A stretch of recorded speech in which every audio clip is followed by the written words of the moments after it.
रे नोआ रे प्रतिक्रिया हुई दाड़िया तो इᱧᱟᱹᱜ हिसाब तेदो जहाँ लेका आबोरिन खासकर संताड़ आरो आयमा किछु गान हो संताड़ जे सांगे संताड़ नोआ जेएमएम को पंजा का जुग जुग खन से आडी मांग खना आदो नितो ओना दारे लेका माने मिमिटी डर रापुदो एहोबो कना एनखान नोआ रे दो जहां को खासकर नोआ रे को जुड़ी तो मेना को नुकु दो को चिंतय गिया ना जे नितो मा दारे रापुद एहो बिना न दारे उमुल रे बन ताहे कना आडी दिन खन आर नितो न दारे रापुदो कना एनखान आबो चेत हाल हुयुआ थोड़ा अंदर अंदर दो को चिंतय गया जहां लकाली बुझाव के जहां लकाली बुझाव ᱧᱟᱢᱮ जहां को जुड़ी तो मेना को और लगभग आबरने सांगे होड़ तो नोआ रे माने जुड़ो मेना को का नितो को नेले ना दारे रे डर रापु दो एहो बेना और धीरे धीरे हुई दाड़े हिजु का दिन नो रापुट चाबा उतर एनखान अब ओका सेज को चला का नितो दो ना नुकु दो माने हर को पानते गया ना कारण ओना रे उबुल मा चाबा एहो बेना का ओका सेज बन चला तो नोआ दो नुकु नोआ को प्रतिक्रिया गया अलिना हिसाब ते और चिंतय गया को और दोसार जिनिस दो जहां लेका नोय आबोरिनिज साहेब को रोड़ा अरे नुई दो पार्टी बदलता है नोआ रोड होता को बंदोगा कारण आबोरिनिज को मेना वो तो बीजेपी का है अलखान मुर्मू बीजेपी का है और अभी जेएमएम जो बीजेपी में चला गया उसका प्रतिक्रिया बोले हमारा आदिवासी संताल लोग कोरोना दबा को मेना ना नितो दो kan abo nito जहां साहेब भारत पे करोड़ता है ये बीजेपी का है वो वहां का है तो नोआ रोड हनुको बंदोआ अब संताड़ को कारण नितो मा आको हतो को दर को हक एटा पार्टी रे इनका नोआ रे हो उनको अब चितार तो जहां विशेष उनका मकरो दाड़े आप लोग का भी तो भागना शुरू हो गया हमारा ही बारे में बोलता था लेकिन आपका भी अभी आपका भी भागना शुरू हो गया दूसरा पार्टी में चला गया अदो इन्हें इस हफ्ते दो संताल को जहां को जुड़ी तो मेना को उनको तो चिंते रे मेना को के चिंते गया को ना कारण दारे रपु दो एहो बेना खान उबुल दो ना को पानते गया और को पानते बड़ा गया ओका से बन चला अदो ओना जगह रे जुदी अबो माने बन अबो कामी होरा जुदी को नेले गया को हुई दाड़े अबो सेन को हेज दाड़ेया अदो अज्ञा विचार ते दो निंका धारा के पलेनो प्रतिक्रिया हुई दाड़े अबो संताल आदिवासी तला रे और मा निना ग्रोड कते अलिना नोडे के विचार लिंग बंदो यार मा सर जोहार सीताराम माजी गमके चंगल सभापति पूर्वी सिंहभूम अकिना विचार किन दो के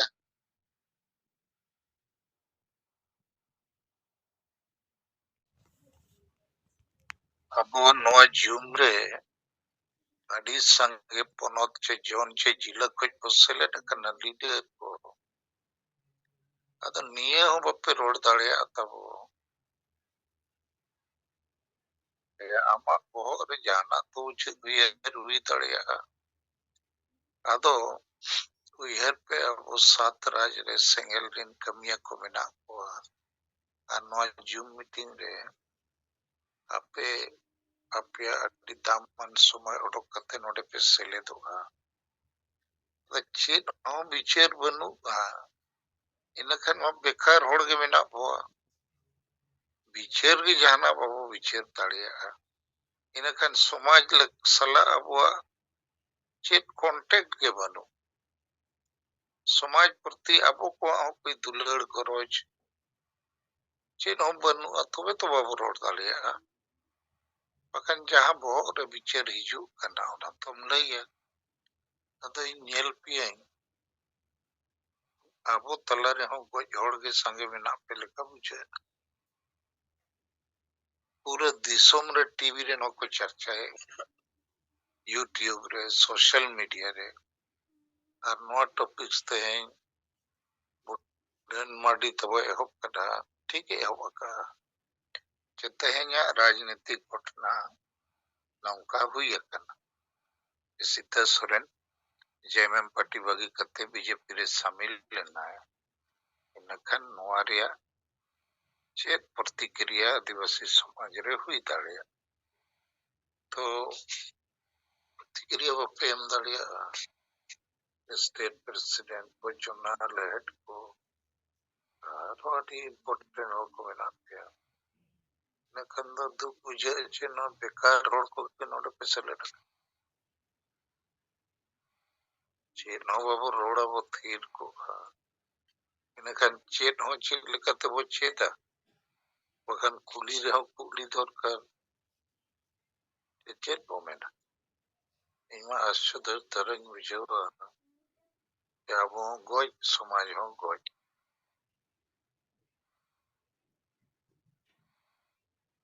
ᱱᱟᱥᱮ ᱛᱟᱵᱚ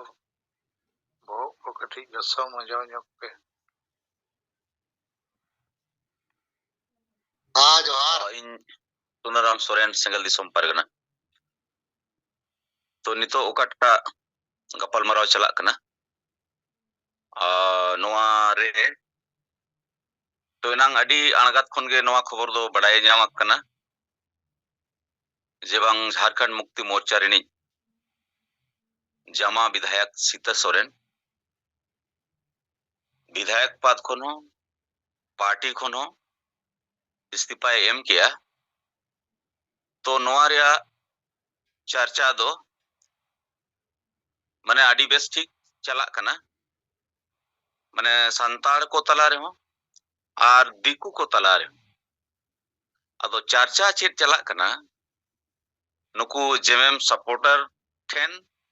आर बाकी एटा को ठेन हो चर्चा दो नोआ चलाक कना जे नितो नोय जे नुई इस्तीफा एम किया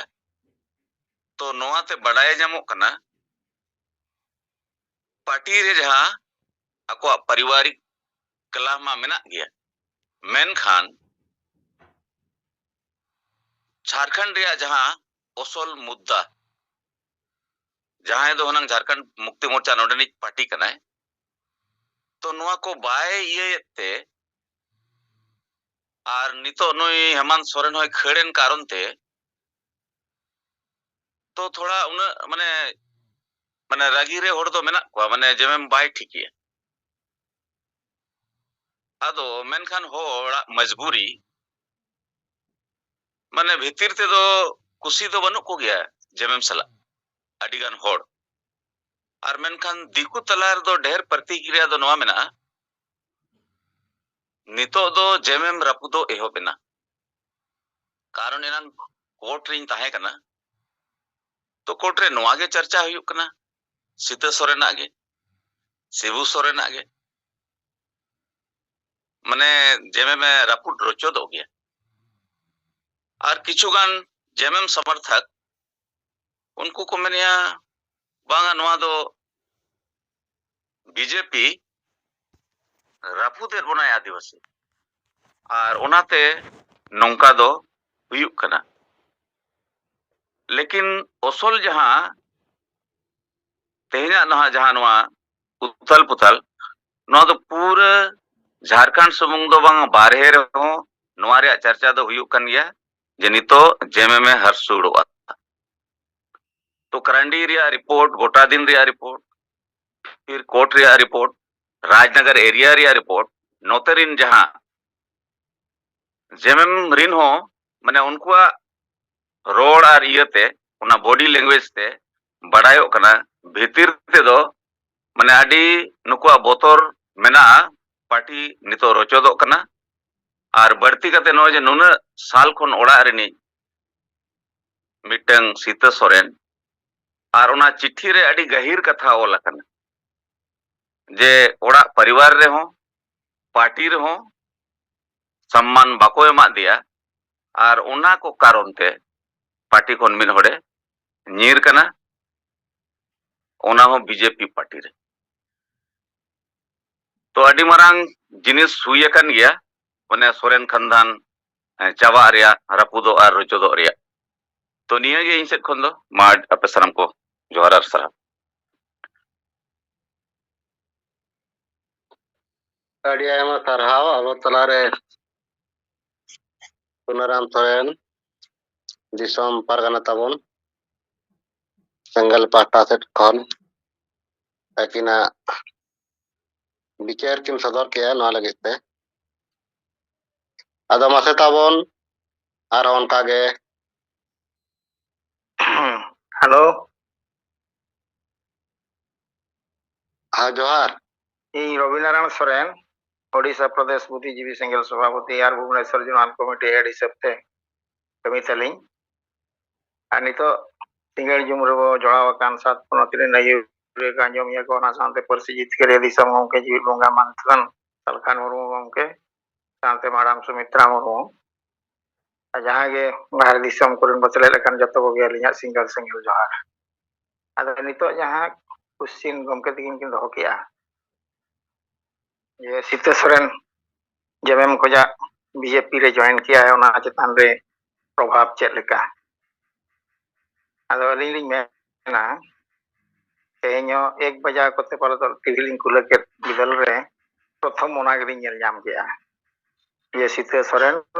जेमेम रे मेसाय ना या सॉरी बीजेपी रे मेसाय ना जेमेम खोजा बगी काते नोडे किन मेसाय ना मेनते आदो इहो आश्चर्य गिन बुझो गारे नुई दो चेक लेकाते नोडे हेज गोडे ना आदो इᱧᱟ उयहर से नोंका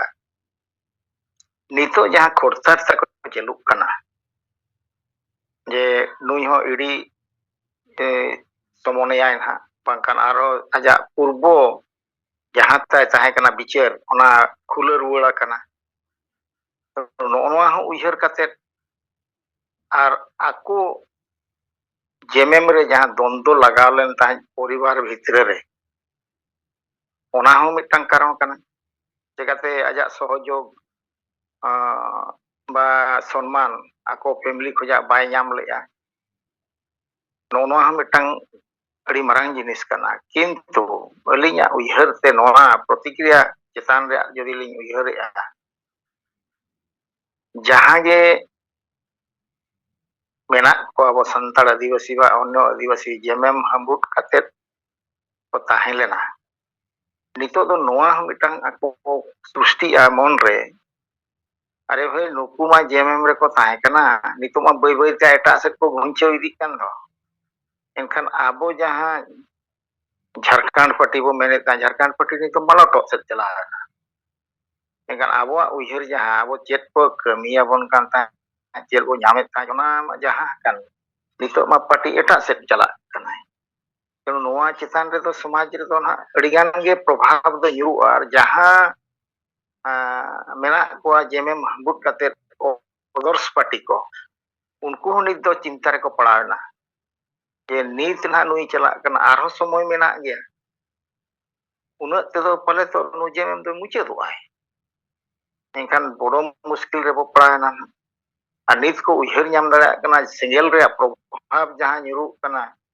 आदिवासी लगी ते जदि कमी कना मानतन सलखान मुर्मू के समाज बंचा लगी छुटो कना नुकु दो नुकु सला ताहे काते आबो अड़ी ज्ञान बो भूल का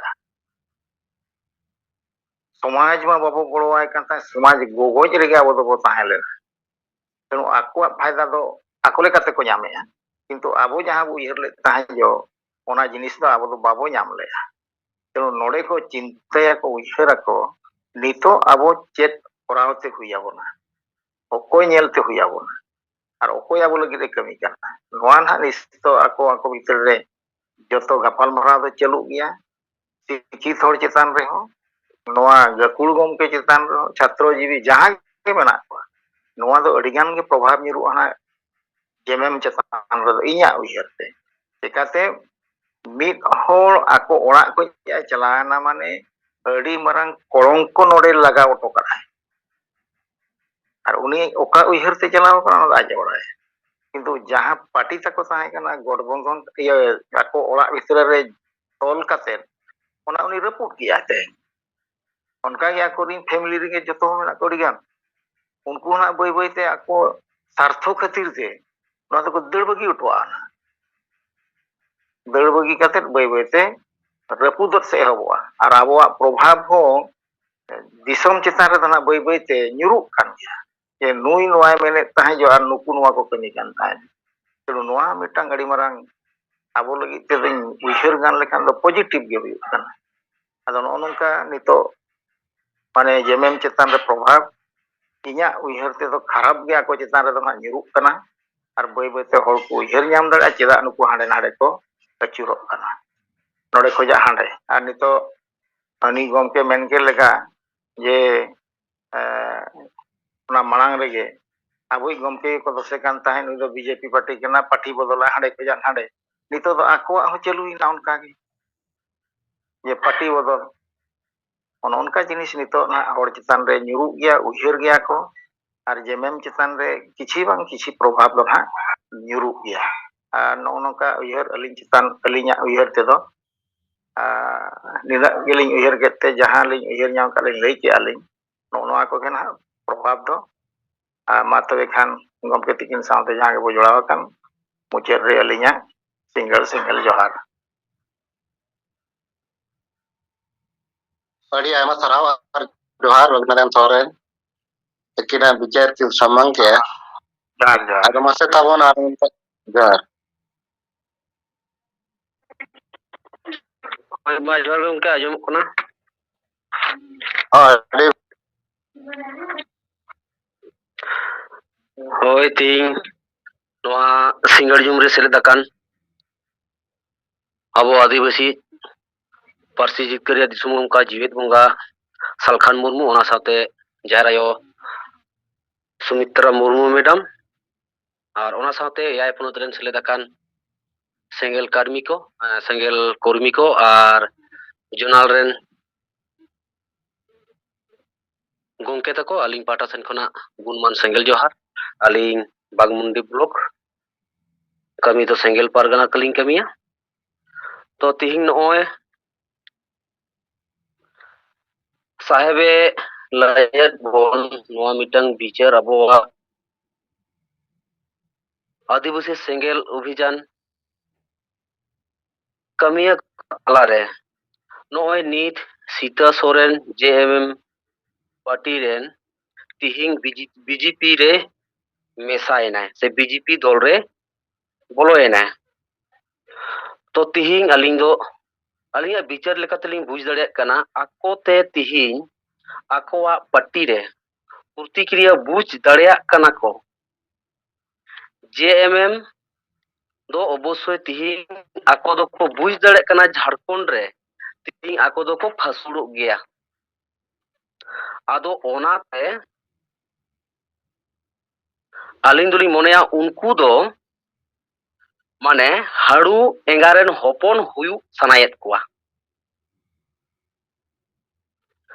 ᱛᱚ ᱚᱱᱟ ᱛᱮᱞᱤᱧ ᱢᱮᱱᱟ ᱛᱤᱦᱤᱧ ᱟᱹᱞᱤᱧᱟᱜ ᱵᱤᱪᱟᱹᱨ লেখাতে ᱟᱵᱚᱣᱟᱜ ᱡᱚᱠᱷᱚᱱ ᱪᱮᱫ ᱢᱮᱱᱟ ᱡᱟᱦᱟᱸ ᱛᱤᱱᱟᱹᱜ ᱜᱮ ML MP ᱢᱮᱱᱟᱜ ᱠᱚᱣᱟ ᱟᱵᱚ ᱟᱹᱫᱤᱵᱟᱹᱥᱤ ᱨᱤᱡᱟর্ভ সিট ᱨᱮ नेता আর মন্ত্রী को তিহিং উনকু দো তিহিং হয়তো আকোয়াগ পার্টি রেদো কো হারাও হচোआ ওনা লেকাতে তিহিং BJP পার্টি রেকো বলক কানা ওনা দো আলিᱧ দুলিᱧ মনেয়া উনকু দো যাতে আকোয়াগ লাজ আকোয়াগ পরিবার को আসুলা ওনা লেকাতে তিহিং ওনা পার্টি দো কো বলক কানা। আদো তিহিং আলিᱧ দো তিহিং আবো আদিবাসী আদো নোয়া গেলিং প্লাস মডেলিং মনে এদা চেদা সে তিহিং JMM রেন যাহা তিনাগ গে সমর্থক মেনাক কোয়া তিহিং যখন ওনা বংশরেন যখন তিহিং BJP রেকো সেন দাড়েয়াক কানা তালখান যাহা তিনাগ গে আবো আদিবাসী রেন কিছু কিছু দালাল নেতা কিছু কিছু জম বুসুক নেতা মেনা বনা উনকু অটোমেটিক আকো কো চিন্তা দাড়েয়া তিহিং তাহলে খান তিহিং JMM এ চালাও দাড়েয়াদা BJP পার্টি রে তালখান তিহিং আবো যাহা তিনাগ গে JMM রেন চেলা চামুন্ডা বন তাহেলা উনকু দো আপনা জমা যতো চাপা উতারেনা। আদো তিহিং আকো কো বিচারা তাহলে খান তিহিং মুরমু সাহেব को मेता है कान ताहेना तिहिं उनी दो राजनीति होड़ कनाय तिहिं उनी दो BJP रन कमिया आदो तिहिं ओनाते आको गे तिहिं को बिचारा तालखान JMM रन नेता मंत्री होतो तिहिं BJP को बोलोयना ओना लेकाते तिहिं आबोना दो प्लस पॉइंट निया गे ना तबना तिहिं आको ते को बिचार दाड़ेया तालखान तिहिं आबोय मुर्मू साहेब चेदे रोड़ लेदा आर चेदे बिचार दा आर तिहिं चेद हक अइदार लगिद ए कमिदा। तो नोआ कोगे लिंग मेन केदा आर दोरात लिंग मेना तिहिं आले नोआ होयतो को रिपोर्ट कदा बाको रिपोर्ट कदा जहां आले नोआ पुरुलिया जिला कमिटिया पाटा सेन खना जहां सन्ना धर्म कोड 31 मार्च धाबिज ते भारत सरकार लागू हुयुग ते ओना लगाते जहां रिली प्रदर्शन तिहिन अडी जागजुमंग हुइना ओना ओपन डिबेट रे तो तिहिन अडी भली हुइना नोआ तो ओना लगाते अली हो गुरगी तुलिंग एकेव केदा मा नोआ को मेन कतेत गे दोहराते सनम को जोहार अली कथा नोडे Geling मुचाद केदा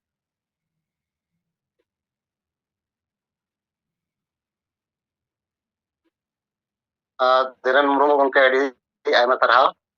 Bang Mundi Purulia kon mo nanyam kedi akinan bicar kin lo ke ar ona talate report hote nya kin lay tara ke no lagi te dolate tarhau ar johar ado mase tabon ar honoy jahan itu kata bon jataya no chitan re বিশেষ করে আবরেন নেতা ko আর মঙ্কাম jahay ke bon rol daria kan noa ko chitan re bon rol mo ge no time ko huyuk kana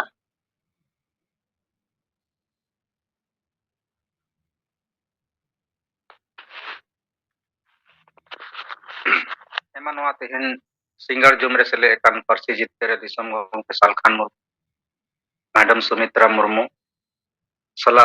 जतो single कमिया की जोहार इंग देवनारायण मुर्मू आशा president Jharkhand तो तेहन जहां नोए झारखंड मुक्ति मोर्चा रेन विधायक और सोरेन खानदान रेन बाहू जहां तो विधायक और पार्टी on इस्तीफा एम कते नितो उनी बीजेपी पार्टी रे चला रेना अदो नोआ रे प्रभाव दो झारखंड मुक्ति मोर्चा पार्टी रे जबरदस्त पड़ा और पड़ावेन गिया और झारखंड मुक्ति मोर्चा दो नितो दो माने बिखरा गया रपुदो गया इसलिए कि पहला कारण दो जे नितो जहां सेकेंड गार्जियनशिप जहां निभाव कान पार्टी रे जहां दो हेमंत सोरेन मुख्यमंत्री तहे कना नुई मा जेहल रे मेनाया दोसार शिबू सोरेन जहां पार्टी रे सुप्रीमो नुई दो नितो माने दिशा हुदिस ताय आकान ताया उनका बाय रोड बड़ा दाड़े कना उनी पार्टी रे उनिया कमांड बनुआ नितो दो उनी दो पार्टी दो बाय चालाव कना और तेसार कथा दो कना जहां सीता सोरेन जेलका चिट्ठी रे ओल का है जे झारखंड मुक्ति मोर्चा रेना गठन जहां उद्देश्य लय कते हुई लेना ओना उद्देश्य खय दो माने पार्टी दो भटकाव काना ओना उद्देश्य बांग पूर्ण लेका बुझा कना नोआ पार्टी रे अदो नोआ दो सारी कथा कान गिया तिहिन हबी जेएमएम पार्टी रे गठन झारखंड हित रे जेलेका हुई लेना अदो नोय झारखंड भेगार कते 24 साल ना कुड़ा लगी दो आकना लेकिन मीटेन उनका हम कमी बांग नेल नाम लेना जहां ते झारखंड रन आदिवासी और मूलवासी नोड़े लाभ को नाम दड़ेया अदो ओनाते नोय सीता सोरेन जहां इस्तीफा एम कते बीजेपी जॉइन के नोआ रे प्रभाव पार्टी रे और समाज रे हो पड़ा और साव सावते नुई तायम तायम ते आरहो विधायक को माने इस्तीफा एम दाड़े आको ना और एटा पार्टी करे को जॉइन दाड़े नुंका संभावना मेना और नोआ रे सेकेंड नंबर दो हुई दाड़े ना लुबिन हेमरोमा हुयुगोआ जेलेका सोशल मीडिया करे हिजुक कना जे उनी हो माने पार्टी रे नितो दो इग्नोर कना को और माने समाज हित रे पार्टी रे तहे कते गी अडी गन कथा रोड कना ओना जेएमएम पार्टी असुये कोआ ओना माने बड़ी कथा को मेता हताय कना ᱟᱫᱚ ᱚᱱᱟᱛᱮ ᱡᱮᱢᱮᱢ ᱯᱟর্টি ᱨᱮᱫᱚ ᱱᱤᱛᱚᱜ ᱠᱷᱟᱛᱨᱟ ᱢᱟᱸᱰᱨᱟᱜ ᱠᱟᱱ ᱜᱮᱭᱟ, ᱞᱮᱠᱤᱱ ᱡᱟᱦᱟᱸ ᱟᱵᱚ ᱱᱤᱛᱚᱜ ᱟᱹᱫᱤᱵᱟᱹᱥᱤ ᱥᱮᱸᱜᱮᱞ ᱚᱵᱷᱤᱭᱟᱱ ᱥᱮᱫ ᱵᱚᱱ ᱠᱟᱹᱢᱤ ᱠᱟᱱᱟ, ᱟᱫᱚ ᱦᱚᱲ ᱥᱟᱨᱦᱟᱣ ᱫᱚᱠᱚ ᱥᱟᱨᱦᱟᱣᱮᱫ ᱜᱮᱭᱟ ᱱᱚᱣᱟ ᱠᱟᱹᱢᱤ ko,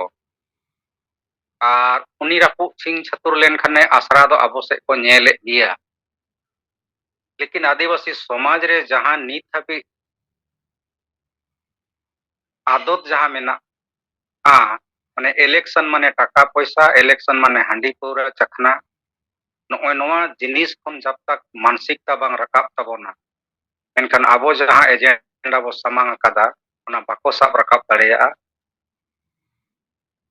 तो ओना को मानसिकता जहाँ तिना जल्दी आबो बन बदल दाड़ेया ताकोआ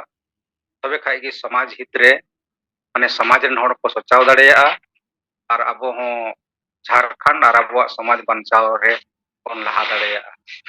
माई से को निना गे गंके मा जतो को दौड़ाते जोहार गे।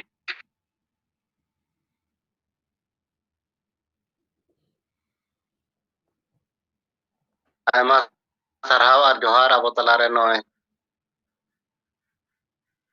अब सेंगल सभापति झारखंड देव नारायण मुर्मू गंके एकिन विचार किन दो कि आदम से तबन उनका गया रहो